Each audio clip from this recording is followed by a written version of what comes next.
नमस्कार. आज 16 सप्टेंबर 2023 वार आहे शनिवार. लोकसत्ता वृत्तपत्र विश्लेषणमध्ये आपलं स्वागत आहे. पहिलं पेज आणि दुसरं पेज जे आहे ते पूर्णतः ॲडव्हर्टाइजमेंटमध्ये आहे, त्यामुळे आपण स्किप करूयात. नेक्स्ट पेजवरतीपासून आपला लोकसत्ता चालू होतो. तर पहिली बातमी पहा, दुष्काळाचे सावट. राज्यातील 355 पैकी 193 तालुके अवर्षणग्रस्त. मराठवाडा, पश्चिम महाराष्ट्रात पाऊसतूट. व हे आपण अगदी पाहिलेलं आहे. याच्यापूर्वी पण नाशिक आणि पुणे विभागामध्ये अगदी कमी पाऊस पडलेला आहे. ओके, म्हणजे मराठवाडा परिस्थिती जर पाहिली मराठवाड्याची, अगदी दुष्काळग्रस्त म्हणून भाग ओळखला जातो मराठवाडा, त्यानंतर विदर्भ. तरी देखील पावसाचं जे प्रमाण आहे ना, ते पुणे आणि नाशिक विभागामध्ये अगदी कमी राहिलेलं आहे यावर्षी. ओके, मग मराठवाड्यामध्ये तसं पाऊस म्हणजे ऑलरेडी म्हणजे दुष्काळग्रस्त भाग म्हणून मराठवाडा आणि विदर्भ ओळखला जातो. म्हणजे त्यांची पाऊस पडून पण त्यांची ती दयनीय अवस्था होणार आहे. ओके, व पुणे आणि नाशिक विभागाची पाऊस न पडल्यामुळे दयनीय अवस्था होणार आहे. म्हणजे महाराष्ट्रामध्ये यावर्षी दुष्काळ येणार आहे हे नक्की होत आहे आता इथे. ओके, 193 तालुके अवर्षणग्रस्त आहेत सध्याला तरी. ओके, मग आता आगामी काळामध्ये अगदीच हे तालुक्यांची संख्या नक्की वाढेल. ओके, त्यानंतर आपण पुढची न्यूज पाहूयात. गणेश भक्तांपुढे प्रसाव विघ्न, हे स्किप करू शकता. त्यानंतर आरक्षण हा काही गरिबी हटाव कार्यक्रम नाही. उद्या इंटरव्ह्यू येणार आहे छगन भुजबळ यांचं लोकसत्तामध्ये. तर ही इंटरव्ह्यू प्लीज तुम्ही वाचून घेऊ शकता, म्हणजे आपल्याला पण 1-2 पॉईंट वगैरे नक्की कामाला येणार आहेत. आता पहा, अगदी काल आय होप तुम्ही UPSCचं जे हे एस-ए पेपर वगैरे झाला, त्याचे तुम्ही म्हणजे एस-एचे जे टॉपिक्स आहेत ते अगदी पाहिलेले असतील. म्हणजे अगदी जे आपण पाहतो किंवा जे डेली मी घेत असतो किंवा थिंकिंग बेस्ड तुम्हाला बोलण्याचा जास्त प्रयत्न करत असतो, यावरून आपण राईट ट्रॅकवरती आहोत हे मला नक्की वाटतंय. कारण पहा, डायरेक्टली तुम्हाला म्हणजे 3 तासामध्ये 1200 म्हणजे किती 2400 एवढ्या 2400 शब्दांमध्ये तुम्हाला काय निबंध लिहावा लागतं ना, तेव्हा खूप आपल्याला म्हणजे खूप डीप थिंकिंग वगैरे गरजेची असते. मग तिथं डायरेक्टली परीक्षेत जाऊन आठवण्यात वगैरे आपला पडत म्हणजे आठवायला वगैरे बसता येत नसतं. मग त्यासाठी अगदी UPSCचे तुम्ही निबंध पहा. UPSCचे निबंधाचे टॉपिक आणि MPSCचे जर खऱ्या अर्थाने पाहिलं तर MPSC तिथपर्यंत जाऊ शकणार नाही. पण कदाचित 2025 पासून जर त्यांनी तिथपर्यंत जर गेल्याचा प्रयत्न केला तर अगदी तुम्हाला पण थिंकिंग बेस्डची खूप गरज लागणार आहे. त्यासाठीच आरक्षणाबद्दल जर एखाद्या वेळेस आला निबंध, पहा निबंध तशा बेसिसवर वगैरे येत नाहीत. ओके, जे टॉपिक्स आहेत ना तसे तिथं डायरेक्टली इंटरव्ह्यूमध्ये विचारतात. कारण तुम्हाला तिथं डायरेक्टली तुम्ही काय बोलता यावरती त्यांनी जास्त फोकस वगैरे करतील. किंवा प्रेझेन्स ऑफ माइंड जे आहे, आरक्षणाच्या तुम्ही अगेन्स्ट जाता की अगदी त्याला सहमती वगैरे दर्शवता, याबद्दल खूप काही तुमचं बायस्ड ओपिनियन वगैरे समजून येतं. त्यासाठी आरक्षणाचा जो मुद्दा आहे ना, त्यांनी इंटरव्ह्यूमध्ये जास्त विचारतील.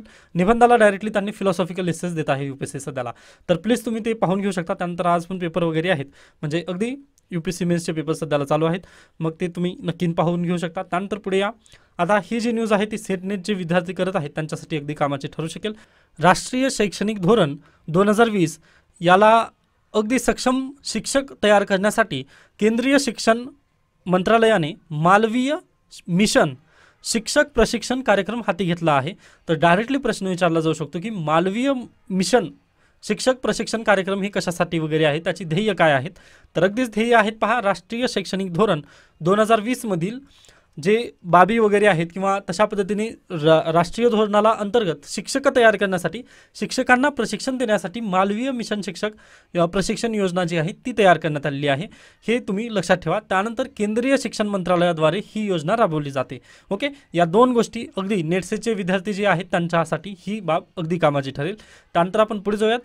मंत्रालयाच्या प्रवेशद्वाराबाहेर शासकीय कर्मचाऱ्यांचे निदर्शने. मग आता निदर्शने कशामुळे होत आहेत तर पहा, अगदी भारतीय दंडविधानातील कलम 353 व 332 मध्ये 6 वर्षापूर्वी केलेली तरतूद नुकतीच रद्द करण्यात आली आहे. आपल्याला माहिती आहे, विधानसभेचं जेव्हा अधिवेशन चालू होतं त्या दरम्यान देवेंद्र फडणवीस यांनी अगदी एक बिल मांडलं व जे आमदार खासदार वगैरे आहेत त्यांचं म्हणजे त्यांच्यापासून जे आता प्रशासकीय अधिकारी वगैरे असतील त्यांचं संरक्षण वगैरे जे करणारा कायदा होता, आता म्हणजे भारतीय त्याला आपण इंडियन पिनल कोड असं डायरेक्टली म्हणू शकतो. मग इंडियन पिनल कोडमधील जे 353 आणि 332 जे होतं सेक्शन, याला त्यांनी काय केलं म्हणजे रद्दबातल वगैरे केलेलं आहे किंवा त्याला थोडंसं मॉडिफाय केलेलं आहे. ज्यामुळे पूर्वी काय त्यांना संरक्षण होतं, अधिकाऱ्यांना आमदार खासदारांपासून वगैरे संरक्षण होतं. व तशा पद्धतीने जर आमदार खासदारांनी वगैरे त्यांच्या विरोधात शिवी वगैरे जर दिली किंवा त्यांना प्रेशराईज वगैरे करण्याचा जर प्रयत्न केला तर डायरेक्टली काय ते विदाऊट जामीन वगैरे तिथं काय जेलमध्ये वगैरे त्यांना टाकलं जायचं. ओके, कारण ते शासकीय कामामध्ये अडथळा वगैरे करत आहेत. मग यालाच विरोध दर्शवून देवेंद्र फडणवीस यांनी हा कायदा वगैरे त्याला मॉडिफाय केलेला आहे. बरोबर. मग पहा, हे कायदा मॉडिफाय केल्यानंतर अगदी 8 दिवसांमध्ये इथं देण्यात आले आहेत. आता म्हणजे घटना कोणत्या कोणत्या वगैरे घडलेल्या आहेत आता पाहूया. तिथं राज्य शासनाने तरतूद काढून टाकल्याने गेल्या महिनाभरात 6 ठिकाणी कर्मचाऱ्यांना मारहाण दमदाटीच्या घटना घडल्या आहेत. किती? एका महिन्यामध्ये पहा, लगेच म्हणजे एका महिन्यामध्ये 6 घटना आपल्याला पाहायला मिळाल्या. ओके, यामुळे जे शासकीय कर्मचारी वगैरे आहेत किंवा जे राजपत्रित अधिकारी आहेत त्यांनी मंत्रालयासमोर वगैरे निदर्शन करत आहेत. कशामुळे? तर पहा, फक्त यांनी इथं देवेंद्र फडणवीस यांनी बिल मांडताना कशाचा विचार केला? फक्त त्यांनी लोकप्रतिनिधींचा विचार केला. म्हणजे जे आमदार खासदार वगैरे त्यांचा त्यांनी फक्त विचार केला, न की शासकीय कर्मचाऱ्यांचा. आता पहा, एखादी वेळेस आपल्याला असे पण डिसिजन घ्यावे लागतात. आता अगदीच उद्या चालून तुम्ही पण प्रशासकीय अधिकारी बनणार आहात. बरोबर आहे. मग पहा, अगदी तुम्हाला पण त्याच्या विरोधात वगैरे निर्णय घ्यावे लागतात. आता जसं आपण कन्सिडर करूयात की अगदी जे बँक ऑफ बडोदा होती त्यांनी सनी देओलचं घर पाडण्याची वगैरे नोटीस जारी केली होती. बरोबर. मग आता पहा, तिथं जर तुम्ही प्रशासकीय अधिकारी आहात, आता जे PO असतात SBI मधील वगैरे जे PO असतात, आता तिथं जर तुम्ही तशा पद्धतीने अधिकारी आहात, मग तुमच्या अंडर ती केस आलेली आहे सनी देओलची. ओके, व सनी देओल आता काय आहेत? लोकप्रतिनिधी आहेत, म्हणजे MP आहेत. बरोबर. आता कदाचित पहा, ते जर सत्ताधारी नसते व म्हणजे एक आपण स्वतःहून सिच्युएशन वगैरे तशा पद्धतीने तयार करत आहोत. आता त्यांना इंटरफेअर वगैरे करू द्यायचं नाही. मग पाहता, आता तुम्ही काय आहात? PO आहात व तुम्ही बँकेचे कर्मचारी या नात्याने तुम्ही त्यांना नोटीस वगैरे पाठवली. परंतु त्यांना जेव्हा समजलं, म्हणजे त्या MPला वगैरे समजलं की तुम्ही मला नोटीस वगैरे पाठवले, म्हणजे ह्या व्यक्तीला वगैरे नोटीस पाठवणारे तुम्ही आहात, मग ते काय करतील? तुमच्यावर अगदीच म्हणजे हात वगैरे उजाळतील किंवा तुम्हाला शिवीगाळ वगैरे तशा पद्धतीने नक्की करणार आहेत. कारण माझ्यासोबत काय एवढ्या जनतेचा वगैरे सपोर्ट आहे व मी MLA आहे किंवा मी MPज आहे. ओके, ज्या पद्धतीने मूवीमध्ये दाखवतात ना, अगदी तशा पद्धतीने इथं पण रिअल लाईफ सिच्युएशन वगैरे होईल. मग पहा, या व्यक्तीला इथं संरक्षण देण्यात आलेलं आहे, परंतु तुम्हाला संरक्षण इथं दिलेलं आहे का? मग बिलकुल नाही. मग तुम्ही स्वतःहून ती स्टेप वगैरे उचलाल का मग या व्यक्तीच्या विरोधात जाण्याची वगैरे? नाही, कारण तुमच्या जीवाला वगैरे धोका होऊ शकतो ना. हाच इथं प्रॉब्लेम आहे. म्हणजे आपल्या महाराष्ट्र सरकारने काय केलं? बिल चांगलं, म्हणजे आता पहा, त्यामध्ये पण निगेटिव्ह गोष्टी असतील कदाचित, ते आपल्याला अगदी ते पाहू शकले असते, परंतु त्यांनी काय केलं? डायरेक्टली बिललाच डिलीट वगैरे करणं, सॉरी म्हणजे ते अमेंडमेंटच करून टाकणं वगैरे हे चुकीचं आहे. कारण एखाद्याची बाजू मांडण्यासाठी आपण दुसऱ्याची बाजू मांडणं, ऐकून घेणं, हे ऐकून घेऊ नये, हे अगदी चुकीचं आहे. ओके, म्हणजे आपण MPला खुश करण्यासाठी जे हे आहेत आपले म्हणजे अगदी सरकारी अधिकारी वगैरे किंवा जे शासकीय कर्मचारी वगैरे त्यांना आपण नाखुश करणं हे अगदी चुकीचं आहे. त्यामुळे पहा, प्रिन्सिपल ऑफ नॅचरल जस्टिस काय सांगतं? तर दोघाला पण समान न्याय पाहिजे. ओके, मग आता आपण इथं सोल्युशन काय देऊ शकत असतो की आपल्याला बिल किंवा ते कायदा डिलीट करायचा होता किंवा त्यामध्ये मॉडिफाय करायचं होतं ना तुम्हाला, तर तुम्ही करा, परंतु दोघांचं पण म्हणणं ऐकून त्यामध्ये समिती बसवून वगैरे नीट, म्हणजे जे प्रोसिजर वगैरे असते, कायद्याची जी भाषा वगैरे असते त्या टाईप वगैरे तुम्ही करायला हवं होतं, परंतु ते कदाचित तुम्ही केलं नाही. त्यामुळे आज सध्याला काही तर निदर्शने होत आहेत व एका महिन्यामध्ये 6 घटना अशा घडलेल्या आहेत ज्यामध्ये लोकप्रतिनिधी जे शासकीय कर्मचाऱ्यांच्या कामामध्ये अडथळा वगैरे निर्माण करण्याचा प्रयत्न करत आहेत. ओके, हे तुम्ही डायरेक्टली तिथं सांगू शकता. आता सध्याला पहा, तर कायद्याद्वारे शासकीय कर्मचाऱ्यांना तेवढं संरक्षण वगैरे राहिलं नाही. हाच इथं मुख्य चॅलेंज आहे. मग यदा कदाचित 2025 पासून जर MPCने अगदीच लेखी परीक्षा वगैरे जर ठेवलीच, तर अगदी तुम्हाला अशा पद्धतीचा पण प्रश्न येऊ शकतो इथिक्समध्ये की जे शासकीय कामातील अडथळे वगैरे आहेत त्याबद्दल तुमचं मत वगैरे अगदी तिथं सांगता यायला पाहिजे. ओके, त्यानंतर आपण पुढे जाऊयात. EBCच्या अध्यक्षपदी श्रीनिवास के स्वामी. आता हा प्रश्न जो आहे तो कंबाईनला वगैरे येऊ शकतो, म्हणजे पर्सन इन न्यूज आहे, त्यामुळे लक्षात ठेवू शकता. त्यानंतर पर्यावरण पुरातत्व शास्त्रज्ञ डॉक्टर RS पप्पू यांचे निधन, हे पण तुम्ही तुमच्या डायरीमध्ये वगैरे लिहून ठेवू शकता, म्हणजे किमान इलिमिनेशनसाठी वगैरे तुम्हाला कामाला येईल. ओके, त्यानंतर देश विदेश आहेत पहा. आता इथे अनंतनागमधील मोहीम सुरूच. आता या संदर्भात मी आत्ताच पवनीत सिंग सरांचा व्हिडिओ आपल्या टेलिग्राम चॅनलवरती टाकलेला आहे, तर प्लीज तुम्ही हे सर्व पाहून घ्यायचं आहे. अनंतनागमधील काय घडामोडी वगैरे झालेली आहे, इंटरनल सिक्युरिटीच्या दृष्टिकोनातून हे आपल्यासाठी खूप गरजेचं आहे व पवनीत सिंग सरांनी ते अगदी चांगल्या पद्धतीने काल रात्रीच कव्हर केलेलं आहे. ओके, मी आता ते पाठवलेलं आहे, प्लीज पाहून घ्या ते.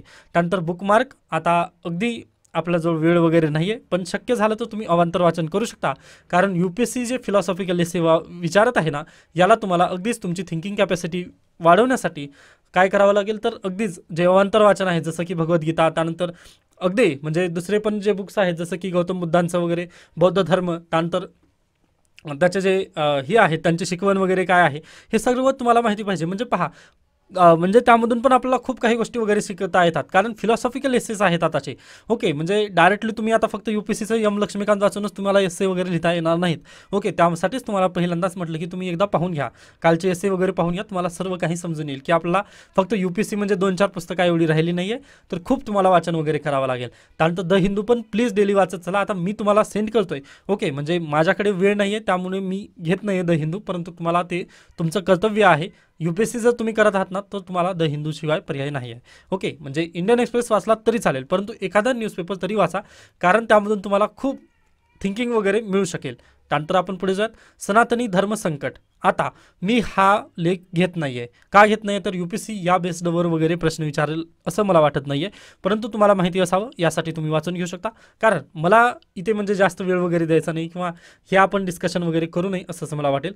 जर शक्य झालं तर तुम्ही प्लीज वाचून घेऊ शकता. ही त्यानंतर मागे घ्या. आता हे 14 म्हणजे जे 14 अँगल्स आहेत त्याला इंडिया आघाडीने काय केलेलं आहे तर बहिष्कार केलेला आहे. त्या बदल्यात हा लेख आलेला आहे. आता अगदी त्याबद्दल जर पुन्हा यदाकदाचित जर न्यूज वगैरे आली तर तेव्हा पाहूयात, परंतु आता सध्याला त्यांनी बहिष्कार केला. ठीक आहे, त्या त्यांचा प्रश्न वगैरे आहे, आता आपल्याला त्याबद्दल डिबेटमध्ये वगैरे जायचं नाही, परंतु लोकशाहीचा फोर्थ पिलर म्हणून तुम्हाला अगदी प्रश्न वगैरे विचारले जातील. ओके, हे पण लक्षात ठेवा. आता ही फक्त न्यूज आहे त्यामुळे मी या न्यूजला स्किप करतोय. जर याबद्दल लेख आला ना तर आपण नक्की डिस्कस करणार आहोत. हवामान आणीबाणीचा सामना कसा करणार. आता नुकत्याच झालेल्या G20 शिखर परिषदेमध्ये संयुक्त राष्ट्राचे सरचिटणीस अँथनी गुटेरस यांनी हवामान बदलाच्या सद्यस्थितीवर भाष्य केले आणि त्यातून बाहेर पडण्यासाठी केलेले आवाहन चर्चेत आलेले आहे. मग त्यांनी अगदीच पॅरिस ॲग्रीमेंटबद्दल जे आपण सर्वांनी म्हणजे पॅरिस ॲग्रीमेंटमध्ये जे देश वगैरे सहभागी होते त्यांनी काय काय स्टेप्स वगैरे उचलायला पाहिजे होते याचं त्यांनी थोडंसं वक्तव्य वगैरे G20 शिखर परिषदेमध्ये केलं. ओके, मग त्यामुळे ही सर्व पॅरिस ॲग्रीमेंट परत एकदा चर्चेत आलेलं आहे. त्यावेळेस मी सांगितलेलं होतं की तुम्हाला पॅरिस ॲग्रीमेंटचं होमवर्क दिलेलं होतं की केव्हा पॅरिस ॲग्रीमेंट झालेलं आहे, तर अगदी तुम्हाला माहिती असेल. ओके, तुम्हाला ते तुम्ही होमवर्क कंप्लीट केला असेल तरी पण पहा, जरी होमवर्क कंप्लीट केला नसेल तर सांगतो 2015मध्ये पॅरिस करार झाला किंवा पॅरिस ॲग्रीमेंट म्हणून ते फेमस आहे. तर तिथे सर्व देशांनी दर 5 वर्षांनी अद्ययावत राष्ट्रीय हवामान कृती योजना सादर करणे आवश्यक आहे किंवा तशा पद्धतीने आम्ही सर्वजण काय करू, तिथं 5-5 वर्षांनी आम्ही कशा पद्धतीने प्रगती करावं हे सांगण्यासाठी त्यांनी वगैरे तिथं काय करार केला. ओके, हाच करार होता व याच कराराअंतर्गत त्यांनी म्हटले होते की 2030 पर्यंत आपण 50 म्हणजे 45% कमी करायचं व 2050 पर्यंत काय आपण निव्वळ शून्यापर्यंत वगैरे यायचं, म्हणजे कार्बन उत्सर्जन झिरो एमिशन करण्यासाठी त्यांनी काय म्हटले की 2030 पर्यंत काय करायचं आपण 45% कार्बन एमिशन कमी करायचं व 2050 पर्यंत काय आपण झिरो नेट एमिशन वगैरे करायचं. मग त्यावर भारताने म्हटलं की आम्हाला ते 2050 पर्यंत शक्य होणार नाही, आम्ही 2070 पर्यंत वगैरे ते करण्याचा प्रयत्न करू. ठीक आहे, 2070 पर्यंत आपण शून्य कार्बन उत्सर्जन करण्याचा प्रयत्न अगदीच करूयात असं आपण कन्सिडर केलं. त्यानंतर 2030 पर्यंत आपण काय केलं, टार्गेट ठेवलं होतं 25%. येस, मग पहा या 25%मध्ये आपण इथेनॉल ब्लेंडिंग वगैरे करण्याचा प्रयत्न केला होता. मग ते आता सध्याला 2025लाच आपण काय ते टार्गेट वगैरे सध्याला सक्सेसफुल करत आहोत. बरोबर, हे अशा पद्धतीने थोडीशी घटनाक्रम आहे. मग आता पहा यामध्ये नेमका इश्यू कुठं होत आहे तर हे 2050 आणि 2070 पर्यंत जे काही कार्यक्रम आहेत त्यामध्ये आता 2070 आणि 2050 इथे आता हे भारताचं झालं 2070, परंतु 2050 पर्यंतच का ठेवले यांनी, तर पहा आपली पृथ्वी सध्याला काय होत आहे, उष्म वगैरे होत आहे किंवा जे ग्रीन हाऊस गॅसेस इमिशन्स वगैरे आहेत किंवा कार्बन इमिशन वगैरे आहे यामुळे अगदीच त्यामध्ये भर पडत आहे. व पहा आजच काय 16 सप्टेंबर कोणता दिवस आहे आज, 16 सप्टेंबर म्हणजे पहा ओझोन डे आहे आज. ओके, सर्वांना माहिती असेल आय होप. तर पहा ओझोन डे आहे. मग पहा आपण काय म्हटलं की कार्बन उत्सर्जनमुळे वगैरे काय होत आहे तर ग्लोबल वॉर्मिंगला वगैरे चॅलेंज भेटत आहे किंवा हे सर्व ग्रीन हाऊस गॅसेसमुळे वगैरे ओझोनचा लेयर जो आहे तो डिप्लिशनमध्ये वगैरे जात आहे. हे सर्व आपल्याला मान्य झालं व आपण म्हटलं की असंच जर राहिलं तर आपण म्हणजे आपली पृथ्वी खूप गरम होईल व पृथ्वीचं तापमान जर थोडा प्रमाणात जरी वाढलं तरी आपलं काय पूर्ण बर्फ वगैरे वितळायला लागेल व बायोडायव्हर्सिटी खतम होईल असं आपला जाणीव झाली. त्यामुळे 2050 पर्यंत आपण 1.5 सेल्सिअसने तापमान वगैरे जे वाढणारं आहे त्याला कमी करण्यासाठी आपण काय केलं तर झिरो एमिशन करायचं आपण 2050 पर्यंत असं आपण तिथं टार्गेट वगैरे ठेवलेले आहेत. मग पहा आता हे टार्गेट कंप्लीट करण्यासाठी किंवा 2070 आता जगाचा विचार जाऊ द्यात परंतु भारताचा विचार करूयात आपण. भारताला जर 2070 पर्यंत नेट झिरो एमिशन वगैरे करायचं असेल तर भारताला सर्वप्रथम काय करावं लागेल. ओके, तर सर्वप्रथम आपल्याला कोळशाला बहिष्कार करावा लागेल. म्हणजे अगदीच जे एनर्जी आहे ना ते आपल्याला न्यूक्लिअर ती शिफ्ट व्हावी लागेल किंवा जे रिन्युएबल म्हणजे अगदीच जे नैसर्गिक स्रोत आहेत जसे की सौर ऊर्जा त्यानंतर पवन ऊर्जा यावरती आपल्याला काय करावं लागेल तिथे तरी आपल्याला शिफ्ट वगैरे व्हावं लागेल. परंतु आपण सध्याला शिफ्ट होत आहोत का? पहा, भारतामध्ये कोळसा उपलब्ध नाही आहे, बरोबर. परंतु भारतामध्ये कोळसा उपलब्ध नसला तरी आपण काय ऑस्ट्रेलियामधून तो कोळसा काय आयात वगैरे करत आहोत. व पहा, ऑस्ट्रेलिया त्यानंतर जे अन्य देश वगैरे आहेत ना, ते सध्याला कोळसा वापरत नाहीत, ते भारताला भरभरून देत आहेत कोळसा. ओके, त्यांनी पण त्याला काहीच विरोध वगैरे दर्शवत नाहीत. परंतु आपल्याला ते कोळसा नक्कीच विकत आहेत व आपले तिथे बिझनेसमॅन वगैरे जाऊन बसलेत. मग यामध्ये जर आपण विचार केला ना, अगदी कॅपिटलिझमच्या नावाखाली किंवा जे विकासाच्या नावाखाली आपण कॅपिटलिझमला खूप इथे चान्स वगैरे दिलेला आहे किंवा त्यांना भरभराटीचा वगैरे एक पॉईंट दिलेला आहे, हे आपलं बेसिकली सांगता येतं. आपण एकीकडे म्हणतो की अगदी आपल्याला नेट झिरो एमिशन करायचं आहे 2070 पर्यंत, पण इथे आपण काय इलेक्ट्रिक व्हेकल आणली व त्या इलेक्ट्रिक व्हेकलला चार्ज करण्यासाठी आपण काय केलं, अगदी ऑस्ट्रेलियामधून कोळसा विकत वगैरे आणलं. मग हे अगदी चुकीचं आहे किंवा हे अगदी आता डिप्लोमसी किंवा आता ते सरकार लेवल वगैरे ते असेल. आता UPSCचा तुम्ही अभ्यास केल्यानंतर पहा, तुम्ही थोडं तरी सरकारच्या विरोधात जाता. आता प्रॉब्लेम तोच झालेला आहे. तिथे कॅपिटलिझमला इथं प्रमोट करण्यासाठी तुम्ही आपल्या पर्यावरणाचा वगैरे ऱ्हास करत आहात, हे आपल्याला नक्की मान्य करावं लागेल. पहा, याला आहेच सोल्युशन, असं नाही आहे की प्रत्येक गोष्टीला पहा सोल्युशन तर असतंच ना. आता अमेरिका आहे, मी याच्यापूर्वी पण म्हटलं की अमेरिकेपासून आपण काय न्यूक्लिअर डील वगैरे साईन करू शकलो असतो ना. म्हणजे इलेक्ट्रिसिटीज बनवायचं ना, तर न्यूक्लिअरवर पण आपण ते करू शकलो असतो. परंतु तसं का केलं नाही? ड्रोनची आपण तिथे काय केली, डील वगैरे करून आली. आता पहा, सध्याला अमेरिका भारताच्या जवळ आलेला आहे, बरोबर. मग आपण पण त्याचा फायदा उचलायला हवा होता. परंतु पहा, त्याचा जर फायदा उचलला असता आपण, म्हणजे न्यूक्लिअर डील जर साईन झाली असती किंवा त्याचा जर म्हणजे न्यूक्लियसचा जर फायदा भारताला झाला असता, तर लॉस कुणाचा झाला असता? आता अगदीच अदानी यांची कंपनी कुठं आहे? ऑस्ट्रेलियामध्ये, व ती कोळसा भारताला प्रोव्हाइड करते. मग पहा, इकडे जर तुम्ही अमेरिकेसोबत काय केली, डील केली, न्यूक्लिअर डील जर केली, म्हणजे आता आपण न्यूक्लिअरवर काय बनणार आहोत, इलेक्ट्रिसिटी बनणार आहोत. मग तिथे जर इलेक्ट्रिसिटी बनवायला लागली तर कोळशाचा तिथं उपयोग होईल का? मग कोळशाचा उपयोग होणार नाही. त्यामुळे कोळशाचा उपयोग तिथं जर थांबला की लगेच अदानी यांची कंपनी काय होईल, डबघाईला जाईल. कारण ऑस्ट्रेलिया तर स्वतः कोळसा वापरत नाही आहे.